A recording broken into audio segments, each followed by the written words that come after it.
Ayan siya, nakita nyo umilaw. So may supply yung ating switch.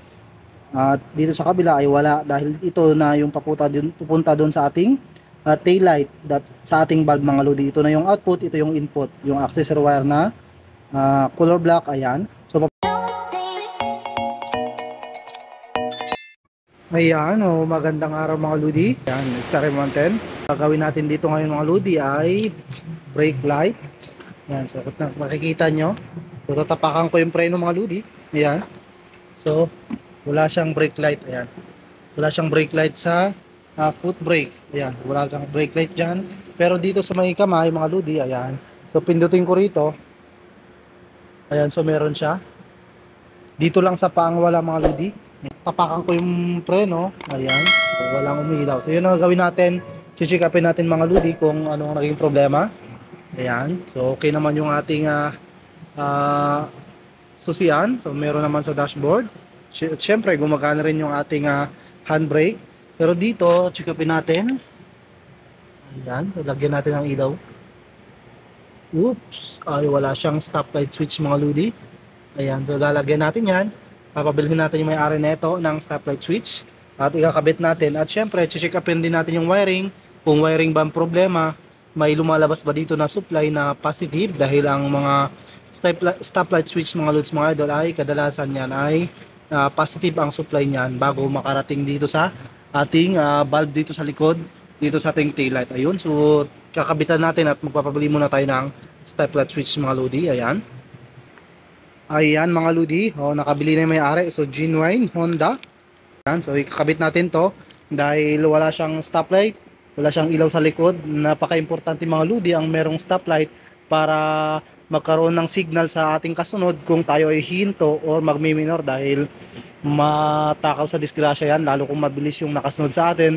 At syempre iwas huli dahil bawal din to yung wala kang stoplight dito sa ating likod. So para magkaroon ng idea yung nakasunod sa inyo, kayo ba hihinto mga lodi. Ayan. At syempre iwas huli dahil ang daming manghuli dito sa atin, lalo na dito sa NCR mga lods mga idol. So ngayon kabit muna natin ang stoplight switch na ito. Ayan, ito na mga lodi, mga ludluds. Natanggal ko na yung kanyang fairings dito banda dito sa right side. So XRM 110 yan mga lodi Kung ganito yung motor nyo, para sa inyo yung video na to kung paano magkabit ng stoplight switch dito sa ating motor kung wala kayong stoplight, dahil napaka-importante yan. At ito yung kanyang original na connection mga lodi. Ayan, so naka-terminal pa siya, so may socket siya. Yung ngayon, itong socket na ito, yun ang ikakabit natin dito sa bago. Ayan, so itong terminal na ito ikakabit natin dito mga lodi. Pero bago yan, kailangan i-test muna natin kung may supply ba rito, kung may lumabas ba dito na positive. So gamit ang test light mga lodi, bago natin ikabit yung kanyang wiring connection, i-test muna natin yan. Ayan, so napaka-importante sa pag-wiring ng motor or kahit sasakyan na meron kayong test light. So ganito yun. Ayan, so yung madalas nakikita nyo sa mga electrician or sa mga vlogger. So, kahit hindi kayo vlogger, napaka-importante na meron kayong ganito. Ayan, so yung clip ng ating test light ilagay natin sa negative, sa body ground mga lodi, dahil lang hanapin natin ay positive. Dapat may positive dito sa dalawa na to na lalabas, kahit alin dyan. So hanapin natin. Ayan, so i-on natin ang susi, turn on ignition, kailangan naka switch on. Kailangan naka ayan, so naka-on na yung ating susi. Kailangan may ilaw dito sa mga terminal na to pag tinusok natin. Ayan, so wala. Doon sa isa ay wala din. Ulitin natin. Dito naman. Uy. So ayun mga lodi, so nilipat na natin sa battery yung ating test light clip dito sa negative ng battery dahil mahina ang kanyang body ground. So check upin din natin yan mamaya. So ngayon test na natin, kailangan dito sa dalawa, dito yung kanyang socket, dito sa mismong switch, so ikabit natin para mas makita nyo. Kailangan kayong may ilaw dito sa dalawa. Kung alin ang tutusukin natin dito, dapat may ilaw dyan mga lodi. Kadalasan yan itong kulay black dahil ang accessory wire ng Honda mga lodi ay color black. Ayan, ayan siya, nakita nyo umilaw. So may supply yung ating switch. At dito sa kabila ay wala dahil ito na yung pupunta doon sa ating tail light sa ating bulb mga lodi. Ito na yung output, ito yung input, yung accessory wire na color black. Ayan, so papatayin ko yung susi, mamatayan mga lodi. Patayin ko yung susi, ayan. Ayan, so accessory wire yan, yan yung supply ng ating switch. So ngayon ikakabit na natin yung ating stoplight switch dito sa lagayan. Ayan, so ito yung ating kakabit. Ayan, so ikabit muna natin siya dito bago natin i-tap yung kanyang wiring. Pagkakabit niyan mga lodi, so tanggalin nyo lang yung isang nut dahil dalawang nut niyan. Ayan, iwan nyo yung isa, tapos isuksok nyo dito. Kita nyo ba? Ayan. Suksok lang nyo siya dyan sa butas na yan. Ayan. Suksok nyo lang dyan, tapos ilagay nyo yung nut sa ilalim. Ayan, tapos yung nut sa ilalim. Ayan, so ilagay nyo lang yung nut sa ilalim. Ayan, so inut nyo lang siyang ganon. Ayan siya. So mga lodi. Ayan, so inut nyo lang yung nut sa ilalim. At syempre, kabit natin yung kanyang wiring. Ayan. So, sa pagkakabit nito ang kanyang wiring mga lodi, so obligadong puputulin na natin to at itap na natin dahil meron na pala siyang sakit mga lods mga idol para mas matibay. So itatap na natin siya dyan dahil meron naman na siyang sakit para hindi siya prone ng loose connection kung disuksok lang. Ayan, so mas maganda ganyan. So ngayon tap na natin. So ayun mga lodi, kung nakita nyo, so naisilyado natin siya. So pagtapatin nyo lang green sa green, black sa black. Pero kahit magkabaliktad naman yung mga lodi ay okay lang yan. So ngayon balutan natin lang tape at ikabit naman natin yung kanyang spring. Ayan, so nasilyado natin siya. So ngayon sa spring naman mga lodi ay ikakabit nyo lang siya dyan sa rod na ito. Ayan, so may butas yan sa, ayan, so may butas yan mga lodi. So hindi lang ganong kita. Ayan. Saan ba? So mahirap siya videohan. Ayan, so medyo mahirap siya videohan. May butas naman yan na sabitan. Sabit nyo lang muna para sukatin nyo kung hanggang saan yung ibabaluktot nyo. Ayan, so kung nakita nyo kasi ito mga lods mga idol, dito ay nakabaluktot, dito ay hindi pa. So itong hook niya na to, yun ang isasabit natin dito sa kanyang rod ng step flat switch. At itong kabilang dulo naman ay wala pa siyang baluktot dahil susukatin pa natin siya. Dito naman siya natin ikakabit mga lodi. Ayan, yan. Diyan natin siya isasabit.